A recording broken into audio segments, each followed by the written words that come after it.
नमस्कार, मैं हूँ विनीता। स्वागत है आपका अभ्यास के इस अंक में, जहाँ आज का विषय है साइकोलॉजी। एक ऐसा सब्जेक्ट जो कॉम्पिटिशन्स में बहुत हेल्प करता है, चाहे आप इसे ऑप्शनल रखें या फिर मेंस। लेकिन सबसे बड़ी बात इस विषय के साथ ये है कि ये परीक्षाओं के दौरान आपको काम रखता है, एंग्जाइटी से बचाता है, क्योंकि ये सारी बातें इस सब्जेक्ट में निहित है।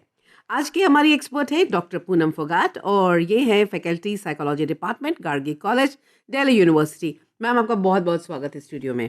शुक्रिया। मैम, ऐसा है कि हम श्रोताओं के सवालों को लेंगे, लेकिन पहले सुनते हैं एक्सप्लेनर सेगमेंट, उसके बाद हम उन सवालों को लेंगे। मोबाइल फोन और सोशल मीडिया ने दुनिया को हमारी उंगलियों पर ला दिया है। आज हम दुनिया के किसी भी हिस्से में या एक साथ कई लोगों के साथ किसी से भी जुड़ने में सक्षम हैं। सोशल मीडिया के माध्यम से अंतहीन जानकारी प्राप्त की जा सकती है और प्रसारित भी की जा सकती है। वर्ल्ड वाइड वेब ने ग्लोबल विलेज की अवधारणा को साकार कर दिया है। महामारी के दौरान सोशल मीडिया व्यक्तियों और समुदायों के लिए शारीरिक रूप से अलग होने पर भी जुड़े रहने का एक शानदार तरीका साबित हुआ। इससे लाखों लोगों की जान बची और बीमारी तथा इसके प्रसार के बारे में बुनियादी जागरूकता पैदा हुई। मोबाइल फोन हथेली के आकार के स्मार्टफोन बन गए हैं जो हमें कई काम करने में मदद करते हैं। आज के समय में पोर्टेबल कंप्यूटर सस्ते हैं और इस तरह इसे आसानी से एक्सेस किया जा सकता है। इस आविष्कार ने आवाज और वीडियो कॉल के माध्यम से संचार की बुनियादी मानवीय आवश्यकता को पूरा करके मानवता के लिए चमत्कार किया है। ये स्मार्टफोन छोटे और सुविधाजनक हैं। मौके पर तस्वीरें और वीडियो लेने के लिए इस्तेमाल किए जा सकते हैं। ये मनोरंजन का भी एक बड़ा स्रोत है और एक उंगली या स्टाइलस पेन के टैब पर नवीनतम समाचार प्रदान करते हैं। मैप फीचर हमें कम से कम समय में किसी भी गंतव्य तक पहुंचने में सक्षम बनाता है। खरीदारी, भुगतान या बैंकिंग करने के लिए ऑनलाइन लेन देन करना आसान है। ये एक विश्वकोश, छोटा कार्यालय और मनोरंजन का स्रोत है जिसे आसानी से जेब में रखा जा सकता है। दूसरी ओर सोशल मीडिया हमें सभी भौगोलिक बाधाओं को पार करते हुए परिवार और दोस्तों के संपर्क में रहने में भी मदद करता है। ये दुनिया भर के समान विचारधारा वाले लोगों को इस वर्चुअल सोशल नेटवर्क पर अपने विचारों, भावनाओं और अंतर्दृष्टि को साझा करने में भी मदद करता है। कई स्टार्टअप और छोटे प्रतिष्ठान अपने उत्पादों को बेचने के लिए सोशल मीडिया का उपयोग करते हैं। ये एक निरंतर बदलते रहने और विकसित होने वाला क्षेत्र है जो दुनिया को और अधिक पहुंच योग्य बनाता है। मोबाइल फोन और सोशल मीडिया के उपयोग के सकारात्मक पक्ष हैं तो नकारात्मक विशेषताएं भी हैं। अति प्रयोग से व्यसन, अवसाद, असावधानी, तनाव और ईर्ष्या हो सकती है। आभासी क्षेत्र भ्रामक जानकारी और झूठ के लिए एक माध्यम भी हो सकता है। Fear of missing out complex तब विकसित होता है जब कोई उस अनुभव को याद करने से डरता है जो किसी और के पास है। प्रभावशाली लोगों के युग में झूठ बोलने के माध्यम से दूसरों द्वारा स्थापित अवास्तविक उम्मीदों ने कई सोशल मीडिया व्यसनों पर अपना प्रभाव डाला है। साइबर बुलिंग के अपराधी एक नकली प्रोफाइल बना सकते हैं और लोगों का विश्वास हासिल कर सकते हैं और फिर उन्हें अपने साथियों के सामने आतंकित कर सकते हैं। साइबर अपराध बढ़ रहे हैं जो ईमेल और इंटरनेट धोखाधड़ी, पहचान धोखाधड़ी, वित्तीय और कार्ड भुगतान डेटा की चोरी, कॉर्पोरेट डेटा की चोरी और बिक्री और साइबर जबरन वसूली की ओर ले जाते हैं। कंप्यूटर, स्मार्टफोन, लैपटॉप, वाईफाई और मोबाइल फोन जैसे इलेक्ट्रॉनिक उपकरण और गैजेट हमारे जीवन का अविभाज्य हिस्सा हैं। अध्ययन अब इन गैजेट्स के माध्यम से उत्सर्जित विकिरण के अदृश्य हानिकारक प्रभावों को प्रकट करते हैं जो मानव जाति और पर्यावरण को प्रभावित करते हैं। सोशल मीडिया प्लेटफॉर्म्स को अधिक जवाबदेह बनाने के लिए सरकारें कानूनी बदलाव और नियम ला रही हैं। भारत में आईटी मंत्रालय ने जून 2022 में नए मसौदा नियमों को परिचालित किया जो सोशल मीडिया प्लेटफॉर्म के शिकायत अधिकारियों द्वारा लिए गए सामग्री संबंधी निर्णयों के खिलाफ की गई शिकायतों पर निष्क्रियता के खिलाफ उपयोगकर्ता की अपील सुनने के लिए एक सरकारी पैनल का प्रस्ताव करता है। ये उपभोक्ता पर है कि वो मोबाइल फोन और सोशल मीडिया के उपयोग के फायदे और नुकसान को तौलें और विवेकपूर्ण तरीके से इसका प्रयोग करें। Thank you Janendra. और एक्सप्लेनर सेगमेंट के बाद दोस्तों हम हाजिर हैं और सवालों की ये लंबी फहरिस्त हमारे पास है। तो सबसे पहला सवाल। मेरा नाम सना ठाकुर है और मैं हिमाचल शिमला से बोल रही हूँ। मेरा सवाल ये है कि क्या पैरासाइकोलॉजी साइंटिफिक है और यह एक्स्ट्रा सेंसरी परसेप्शन से कैसे संबंधित है? सवाल अच्छा है। जो पैरासाइकोलॉजी है वो आज की डेट में भी एक साइंस की तरह नहीं मानी जाती। उसको आज भी एक सूडो साइंस का दर्जा है। अच्छा। सूडो साइंस का मतलब है कि वो अभी भी उसके जो साइंटिफिक पैरामीटर्स जो होते हैं किसी की भी स्टडी जो हम रिसर्च स्टडी करते हैं उसके जो साइंटिफिक मापदंड होते हैं कि वो किस तरीके से की गई, क्या मेथड यूज़ किया गया, क्या टेक्निक्स थी और क्या उसके रिजल्ट्स का एनालिसिस किस तरीके से किया गया, उस तरीके के मापदंडों पे वो आज भी पूरी नहीं होती है, इसीलिए उसको अभी भी सूडो साइंस का दर्जा दिया जाता है। तो साइकोलॉजी का एक बहुत ही छोटा सा एक सेगमेंट आता है पैरासाइकोलॉजी। तो पैरासाइकोलॉजी में बहुत सारी चीज़ें हैं, जैसे कि आपका प्री कॉग्निशन हो गया, एक्स्ट्रा सेंसरी परसेप्शन जैसे इन्होंने बोला, तो टेलीपैथी हो गया, जैसे कुछ लोग आपने देखा होगा मैजिक वाली ट्रिक्स करते हैं जिसमें वो लोग आपका कार्ड बता देते हैं। जी जी, हाँ तो हाँ। वो सारी चीज़ें जो होती हैं वो सारी एक एक्स्ट्रा सेंसरी परसेप्शन के एरिया में आती हैं, जिसमें वो आपके एक तरीके की माइंड रीडिंग करते हैं, वो आपको एक कुछ क्यूज़ देते हैं और आप उसी तरीके से सोचने लगते हैं और वही चीज़ें निकालना शुरू कर देते हैं, या वही चीज़ें, वही नंबर्स बोलते हैं, वही चीज़ें। साइकोलॉजी के कोर साइकोलॉजी के एरिया में आज भी इसको साइंस का दर्जा नहीं दिया जाता है। जी, तो अब हम अगले सवाल की ओर चलते हैं और ये सवाल है, आस्था गुप्ता, भारतीय सैनिक अत्यधिक और समय पर प्रतिकूल भौतिक वातावरण में देश की रक्षा करते हैं। वे किस प्रकार की मनोवैज्ञानिक समस्याओं का अनुभव करने की संभावना रखते हैं? बिल्कुल ठीक कह रही है। तो कंडीशंस जिनमें वो काम करते हैं, कुछ एक्सट्रीम हीट के कंडीशन, वेदर कंडीशंस जो होते हैं, एक्सट्रीम हीट के कंडीशंस होंगे, एक्सट्रीम कोल्ड के कंडीशन जैसे सियाचिन वगैरह में होता है, तो कुछ तो ऐसी कंडीशंस हैं। अपार्ट फ्रॉम दैट, ये कंडीशंस तो हम फिजिकल वेदर की बात कर रहे हैं, इसके अलावा जो कंडीशंस है, फैमिली से दूर रहना, जी डिफ़िकल्ट सर्कमस्टांसेस बहुत में, बहुत मतलब इतने difficult। सोशल सपोर्ट नहीं होना, तो ये सारी चीज़ों का भी मिलजुल के इम्पैक्ट आता है सोल्जर्स के वेलबींग के ऊपर। हम पूरी वेलबींग की बात करते हैं, तो एक तो ये हुआ, तो फिजिकल वेलबींग एक तो इम्पैक्ट होती है, जैसे इतनी दूर रह रहे हैं। जैसे सियाचिन में सोल्जर्स में देखा गया है कि उनमें वाइट ब्लाइंडनेस हो जाती है। वाइट ब्लाइंडनेस मतलब क्योंकि वो इतनी बर्फ़ वाले एरिया में रहते हैं, उनको ज़्यादातर चीज़ें सफ़ेद दिखना शुरू हो जाती हैं, तो जो चीज़ें कुछ नहीं दिखता बेसिकली उनको, उनका वाइट ब्लाइंडनेस बोलते हैं। इसीलिए सियाचिन में ज़्यादा देर तक किसी भी सोल्जर को रखा नहीं जाता, उनको वापस नॉर्मल एनवायरमेंटल कंडीशंस में या किसी और जगह डिप्लॉयमेंट की जाती है। तो बेसिकली ऐसे स्ट्रेसफुल और जहाँ पे कॉम्बैट है, जहाँ पे लड़ाई का माहौल है, जैसे जम्मू कश्मीर हो गया या नॉर्थ ईस्ट हो गया, वहाँ पे फिर इनको दूसरी समस्या आती है कि खतरा रहता है, फियर रहता है वेलबींग का, चोट लगने का, एम्प्यूटेट वगैरह कुछ कुछ हो जाता है उनके साथ। फैमिली से अलग होते हैं, सबसे बड़ी बात तो ये फैमिली से अलग होते हैं, फैमिली के अपने खुद के स्ट्रेसेस होते हैं। तो हाँ। ये चीज़ है जहाँ पे हम ये बात करते हैं कि साइकोलॉजिकल प्रॉब्लम्स उनको क्या होती है, तो ये लॉन्ग टर्म में होती हैं, एकदम से तो नहीं होती किसी को भी, अनलेस एंड अनटिल उनको कोई ऐसी चोट लगी या इंजरी हुई, बुलेट इंजरी, जिसमें कोई ज़्यादा इम्पैक्ट आता है। इनका जो साइकोलॉजिकल इम्पैक्ट आता है वो ऐसा होता है जैसे डिप्रेशन हो गया, एंग्जाइटी, फियर से शुरू होता है, जी घबराहट और इन चीज़ों से शुरू होता है। ज़्यादा सोच में जाते हैं तो डिप्रेशन वगैरह हो सकता है। उसके बाद एक और चीज़ होती है, अगर आप युद्ध के माहौल में या ऐसी जहाँ पे ऐसी चीज़ें चल रही हैं वहाँ पे हो, तो पोस्ट ट्रॉमेटिक स्ट्रेस डिसऑर्डर एक होता है जो इमीडिएटली आफ्टर किसी बहुत हाई स्ट्रेसफुल सिचुएशन में होता है। हालांकि मैं ये भी यहाँ पे कहना चाहूँगी कि हमारे इंडियन सोल्जर्स की ट्रेनिंग बहुत अच्छी होती है, उनको इन चीज़ों के लिए ट्रेन किया जाता है लंबे समय के लिए। तो और पर्सनैलिटी, कैरेक्टरिस्टिक, साइकोलॉजिकल टेस्टिंग होती है किसी को भी वहाँ पहुँचाने के लिए, कि मतलब उस mental जॉब strength लेने भी के लिए, उनका बिल्कुल अच्छा मेंटल हो। स्ट्रेंथ, ये जी। सारी चीज़ें करने के बाद ही कोई उस पोजीशन पे पहुँचता है। तो ऐसा नहीं है कि एकदम से कोई ऐसी समस्याएं हो जाती, लेकिन हाँ, लंबे समय में ऐसी डिफ़िकल्ट सिचुएशन में रहने के बाद देखा गया है आमतौर पे कि इनको ये समस्याएं अब हो होने जाती लग गई हैं। है। आस्था के बाद जो अगला सवाल है, आइए हम लेते हैं। Hello, I'm Akbar from Lucknow. I wanted to ask, measures can be reliable but not valid. Can you please give examples? I think he means the psychological measures. Yes, so he is saying psychological test जो होते हैं जब हम testing करते हैं, और ये testing की वहाँ की बात नहीं कर रहे, ये वहाँ की बात कर रहे हैं जो हमारे साइकोलॉजिकल टूल्स जब हम बनाते हैं, ये बातचीत का जो कॉन्टेक्स्ट है ना, ये सवाल का कॉन्टेक्स्ट वो है साइकोलॉजिकल टेस्ट बनाने का। तो इसमें मैं ये कहना चाहूँगी, जैसे इन्होंने कहा ना एग्जाम्पल्स दीजिए, तो पहली चीज़ तो जब हम बच्चों को अपने को बोलते हैं पढ़ने के लिए, याद करने के लिए, हाँ। तो अल्फ़ाबेटिकली आर पहले आता है, वी बाद में आता है। Reliability comes always before validity, जब भी हम टेस्ट को इस्टेब्लिश करते हैं, हाँ। बनाते हैं, ये टेस्ट के बनाने का एरिया का क्वेश्चन है। जी तो रिलायबल होने का मतलब होता है किसी चीज़ का कंसिस्टेंट होना, हर बारी में सेम रिजल्ट्स देना, और वैलिडिटी का मतलब होता है उसकी वैधता, मतलब वो क्या सच दे रहा है रिजल्ट। तो मैं जैसे मान लीजिए आपका कोई शुगर टेस्टिंग की मशीन है, वो 212 नंबर शो कर रही है, वहाँ अटक गई है, वो रिलायबल शो होगी, क्योंकि हर बारी वो सेम रिजल्ट दे रही है, वो रिलायबल है। लेकिन क्या वो वैलिड है, क्या वो सही है, रिजल्ट आपको दे पा रही है, नहीं दे पा रही, नहीं, ऑब्वियसली आपका गलत शुगर लेवल दे रही है वो। तो ये कहने का मतलब ये हुआ कि वो टेस्ट रिलायबल हुआ लेकिन वो वैलिड नहीं हुआ। दैट मीन्स कि आप उसके ऊपर फाइनली उसको यूज़ कर सकते, नहीं यूज़ कर सकते। तो एक किसी भी साइकोलॉजिकल टेस्ट को यूज़ करने के लिए वो रिलायबल भी होना चाहिए और वैलिड भी होना चाहिए।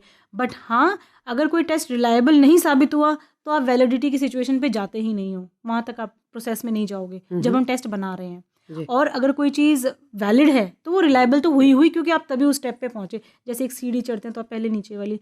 तो एक और एग्जांपल मैं दूंगी, जैसे आपकी घड़ी कोई रुक गई है, वो 12 बजा रही है, तो वो दिन में 24 घंटे में 2 बार सही टाइम दे रही है, तो 2 बार वो वैलिड भी है, रिलायबल भी है। लेकिन वो हर घंटे वो सेम टाइम दे रही है, इसलिए वो रिलायबल है। तो इस तरीके से रिलायबिलिटी और वैलिडिटी को समझा जा सकता है। बहुत ही इंटरेस्टिंग सा एग्जाम्पल आपने दिया। और वैसे मुझे ऐसा लगता है कि ये सब्जेक्ट बेसिकली जो एग्जाम्स दे रहे हैं उनके लिए तो इंटरेस्टिंग होता ही है, लेकिन जो एग्जाम नहीं दे रहे हैं, मतलब मैं एग्जाम नहीं दे रही लेकिन मुझे भी बहुत ही इंटरेस्टिंग लगता है। मैं अपने श्रोताओं को अगला सवाल लेने से पहले ये बता दूं कि वो चाहे तो इस कार्यक्रम में शिरकत कर सकते हैं। बस उन्हें हमारा व्हाट्सएप नंबर याद करना है और उन्हें ऑडियो सवाल भेजने हैं 9289094044। और अगर यहाँ पे आप व्हाट्सएप नहीं कर सकते और हमें ईमेल करते हैं तो abhyaas.airnews@gmail.com पे हमें वो मेल भी कर सकते हैं। तो सवालों की जो लिस्ट है उसमें जो अगला सवाल है, आइए सुनते हैं। नमस्कार मैडम, मैं खादिम गौहर दिल्ली से बोल रहा हूँ। मेरा सवाल ये है कि एचआईवी से पीड़ित व्यक्ति के प्रबंधन और पुनर्वास में मनोवैज्ञानिक क्या भूमिका निभा सकते हैं? जैसे एचआईवी जो प्रॉब्लम है वो basically long term illness, chronic illness और टर्मिनल इलनेस की कैटेगरी में आते हैं। मतलब काफ़ी हद तक इसमें, हालांकि अभी दवाइयाँ बहुत अच्छी आ गई हैं कि आप काफ़ी समय तक जिंदा रहते हैं और अच्छे से रह पाते हैं, इतना ख़राब नहीं है जिस तरीके से पहले होता था। तो एक वहाँ पे एक पॉजिटिव पॉइंट है। बट हाँ, इसी पॉजिटिव पॉइंट को आप यूज़ करेंगे अपने पेशेंट के साथ बातचीत करने में। तो पहली चीज़ जो साइकोलॉजिस्ट करते हैं, किसी भी एचआईवी जो हॉस्पिटल में आप जाएंगे जहाँ पे ये पेशेंट्स आते हैं, वहाँ पे एक साइकोलॉजिस्ट हमेशा होता है टीम में। एचआईवी का जो प्रबंधन है वो कोई एक इंसान नहीं करता, एक डॉक्टर नहीं करता, एक पूरी टीम होती है। तो वो टीम में साइकोलॉजिस्ट का एक अहम रोल होता है, क्योंकि इसके साथ जो एक प्रॉब्लम जो अटैच्ड है वो स्टिग्मा की है। स्टिग्मा मतलब कि जब दूसरे लोग ये जानेंगे तो वो आपसे दूरी कर लेंगे ये जानने के बाद। तो इन चीज़ों को डील करने के लिए इसका बहुत इम्पैक्ट आता है, डिप्रेशन वगैरह में जा सकता है पेशेंट। तो साइको एजुकेशन, सबसे पहले साइको एजुकेशन, उसको ये बताना कि उसकी समस्या क्या है, उसकी समस्या में किस तरीके से वो ठीक होएगा, क्या उसमें होने वाला है, उतार चढ़ाव क्या रहेंगे बीमारी के दौरान, कैसे बचना, वो सारी चीज़ें। पहले तो basic information, then psychological information कि आपको क्या फील होगा, आप क्या इस दौरान क्या क्या करेंगे। तो उस तरीके से पहले ये चीज़ है इन्फॉर्मेशन बेस्ड। वन जैसे ही उसका ये समझ बन जाती है, उसके बाद आप फिर शुरू करते हैं थेरेपी वाले एरिया में कि चलिए अब हम करेंगे क्या, हाँ, अपने थॉट्स को कैसे उसको कंट्रोल करेंगे, जो नेगेटिव थॉट्स आएंगी। तो उसको बेसिकली कुछ थेरेप्यूटिक टेक्निक सिखाई जाती है कोपिंग करने के लिए। और तीसरी चीज़ ये कि उसके जो वही प्रबंधन में उसकी फैमिली मेम्बर्स या उसके सोशल सपोर्ट या उसके पास है कौन जो उसको हर वक्त इन चीज़ों के लिए हेल्प कर सकता है, सपोर्ट चाहिए होता है। तो बेसिकली ये 3 एरियाज में काम करता है। जी, बहुत खूब। और हमें ऐसा लगता है कि इन सवालों के सिलसिले को थोड़ा सा एक विराम देते हैं, छोटा सा। और अभी वक्त है हमारा म्यूजिकल ब्रेक का। तो मैम, आमतौर पर हम अपने गेस्ट की ही पसंद का एक गाना सुनते हैं, तो आज बताइए आपकी पसंद का गाना हम सुने। कोई बात नहीं, अगर आप मुझे परमिट करें तो मैं अपनी पसंद का गाना सुनवाना चाहूँगी। एक बहुत ही खूबसूरत सा गाना है, पहले गाना सुनते हैं फिर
आनंद फिल्म से, जो कि 1971 की रिलीज फिल्म थी, हमने ये खूबसूरत सा गाना सुना और ये फिल्म कंटेंट और गीतों के लिए बहुत मकबूल हुई थी।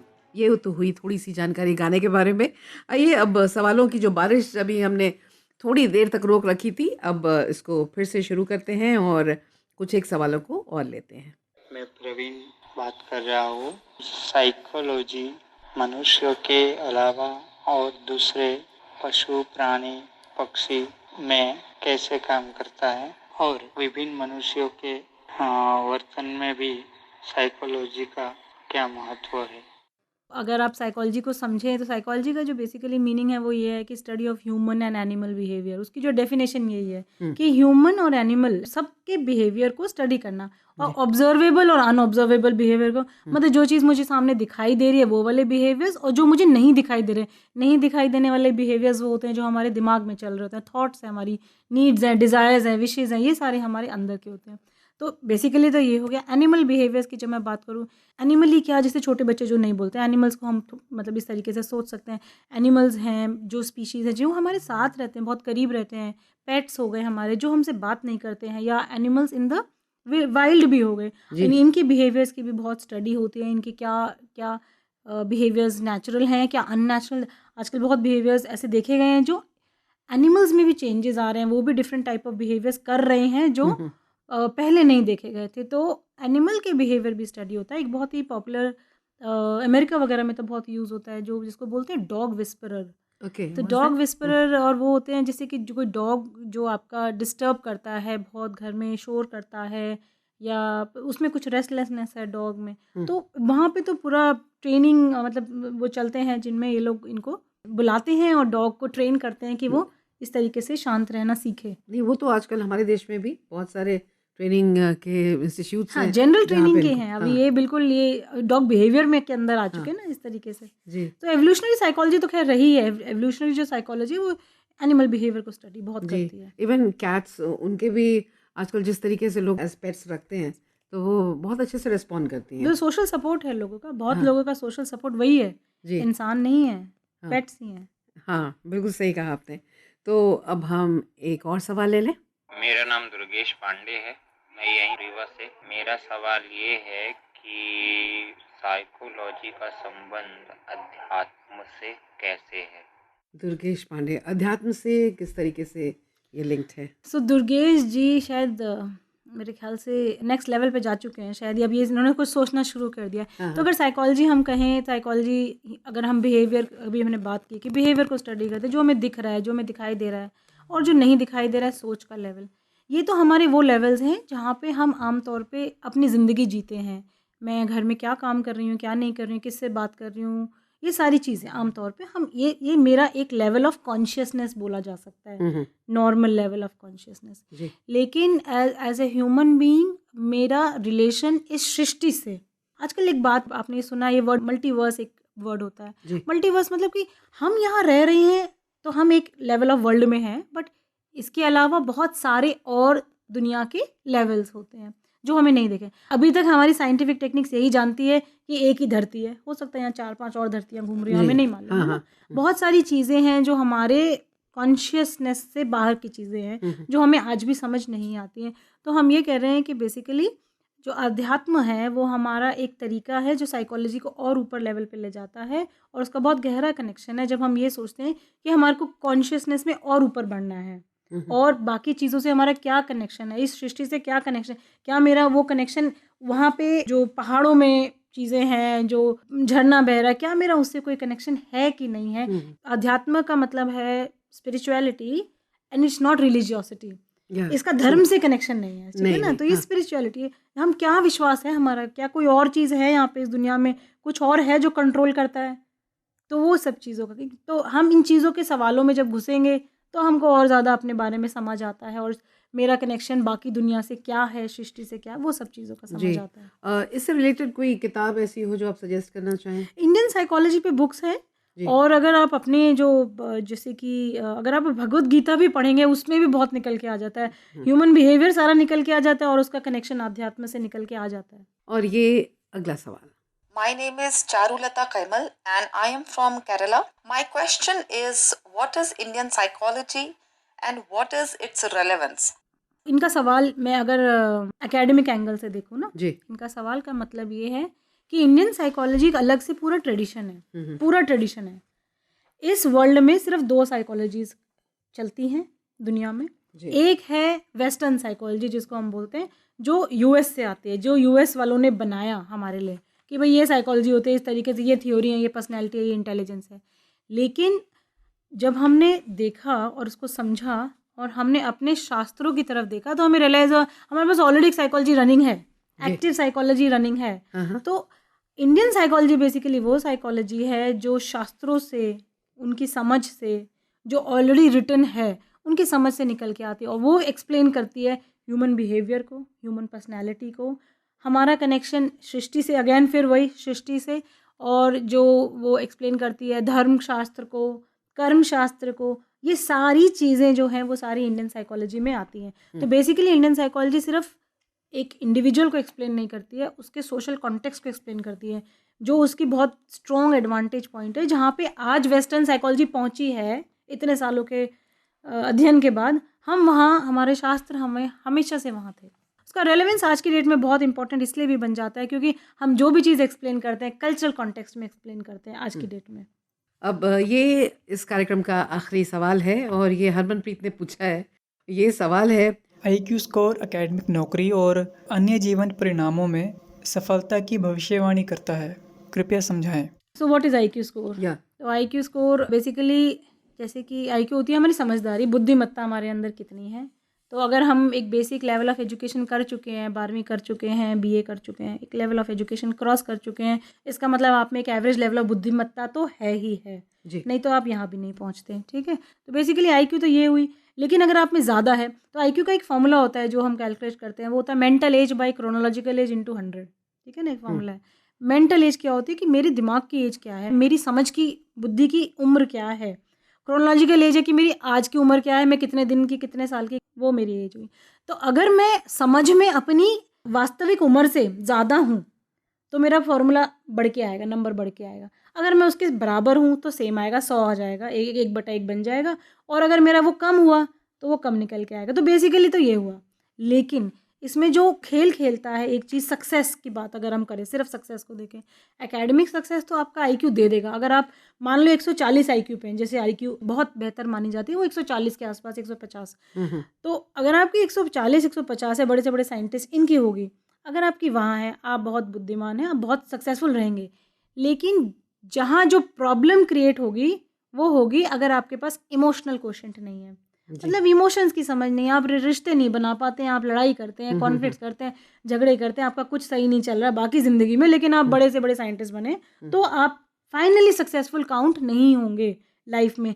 तो आपका ज़िंदगी का सक्सेस का पैरामीटर क्या है, क्या मापदंड है कि क्या मैं बहुत अच्छी नौकरी पे रह जाऊं और मेरी बाकी सब दुनिया बर्बाद हो रखी हो, क्या ये है, या मैं सब चीज़ों को, अपनी लाइफ की सारी चीज़ों को एक साथ लेके अच्छे से चल रही हूँ, क्या वो है।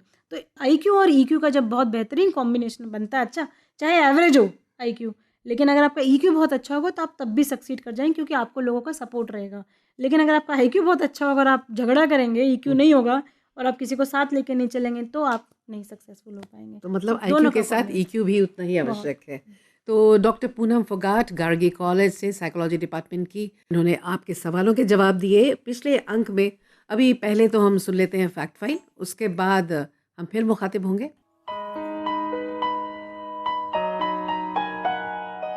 संसद में बिल कैसे बनता है कानून? एक विधेयक तब तक कानून नहीं बन सकता जब तक कि उसे संसद के दोनों सदनों और भारत के राष्ट्रपति की सहमति प्राप्त न हो। एक बिल सबसे पहले संसद के किसी एक सदन में पेश किया जाता है। यदि कोई विधेयक सदन में एक मंत्री द्वारा पेश किया जाता है तो उसे सरकारी विधेयक कहा जाता है। यदि विधेयक को मंत्री के अलावा किसी अन्य सदस्य द्वारा पेश किया जाता है तो इसे निजी सदस्य विधेयक कहा जाता है। राष्ट्रपति के पास स्वीकृति के लिए प्रस्तुत किए जाने से पहले एक विधेयक को प्रत्येक सदन यानी लोकसभा और राज्यसभा में 3 बार पढ़ा जाता है। बिल के पहले पढ़ने के दौरान बिल के प्रभारी सदस्य के लिए बिल पेश करने के लिए अनुमति मांगना आवश्यक है। बिल पेश किए जाने के बाद इसे भारत के राजपत्र में प्रकाशित किया जाता है। द्वितीय वाचन में 2 चरण होते हैं। प्रथम चरण में विधेयक के सिद्धांतों और इसके प्रावधानों पर चर्चा होती है। इस स्तर पर ये सदन के लिए स्वतंत्र है कि वो विधेयक को सदन की प्रवर समिति या दोनों सदनों की संयुक्त समिति को सौंपे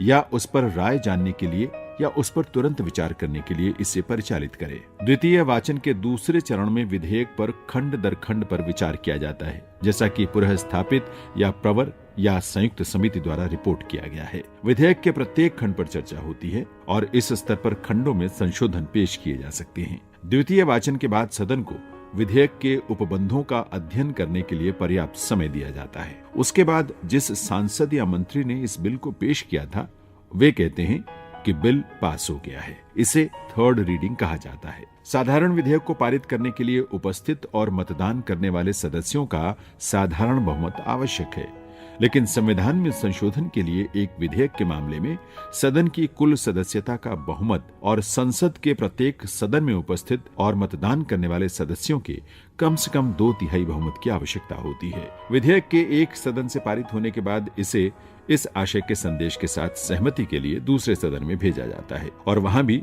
ये पहले वर्णित चरणों से गुजरता है, सिवाय परिचय चरण के। संसद के सदनों द्वारा अंतिम रूप से पारित होने के बाद इसे राष्ट्रपति की सहमति के लिए प्रस्तुत किया जाता है। राष्ट्रपति किसी विधेयक को स्वीकृति दे सकता है या स्वीकृति रोक सकता है। यदि ये धन विधेयक नहीं है तो राष्ट्रपति विधेयक को पुनर्विचार के लिए सदनों की सिफारिश के साथ वापस कर सकता है। यदि सदन संशोधनों के साथ या बिना संशोधन के विधेयक को फिर से पारित कर देते हैं तो राष्ट्रपति विधेयक पर सहमति को रोक नहीं सकते। हालांकि राष्ट्रपति संसद के सदनों द्वारा पारित एक संविधान संशोधन विधेयक को स्वीकृति देने के लिए बाध्य है। फैक्चुअल के बाद दोस्तों हम फिर हाजिर हैं, लेकिन हमारा कार्यक्रम लगभग अंतिम पड़ाव पे आ गया है। पिछले अंक में हमारी एक्सपर्ट डॉक्टर ममता पठानिया ने एक सवाल पूछा था जिसका सही जवाब दिया था रवि मौर्य ने, और इनको मिलेगा ई सर्टिफिकेट। अब आज का सवाल जो डॉक्टर पूनम पूछेंगी आप सबों से, परीक्षार्थियों से, जिसके जवाब देने पे उन्हें मिलेगा ई सर्टिफिकेट। तो आप सवाल पूछें, कोई भी एक छोटा सा सवाल। क्योंकि हमने अभी बात की है आईक्यू और ईक्यू की, तो मैं ये पूछती हूँ कि ईक्यू का जो कॉन्सेप्ट है उसके प्रोपोनेंट कौन थे, पायनियर कौन थे, किसने दिया था ये कॉन्सेप्ट? बहुत खूब। तो मेरा ख्याल है कि हमारे लिसनर्स जिन्होंने ध्यान से इस कार्यक्रम को सुना होगा, डेफिनेटली आपके जवाब जल्द से जल्द भेजेंगे। हम उन्हें बता दें कि 12 अक्टूबर तक हमें आपके जवाब मिल जाने चाहिए, और साथ ही साथ हम उन्हें ये भी बता दें कि अगला विषय हमारा होगा समाजशास्त्र यानी सोशियोलॉजी, और उस पर भी हमें आपके सवाल मिल जाने चाहिए 12 अक्टूबर तक। और इसके साथ ही हमारा कार्यक्रम यहीं पर होता है समाप्त। अगले सप्ताह इसी दिन इसी समय इसी चैनल पर आपसे होगी मुलाकात। तब तक के लिए मुझे और हमारी आज के मेहमान पूनम को दें इजाजत। नमस्कार।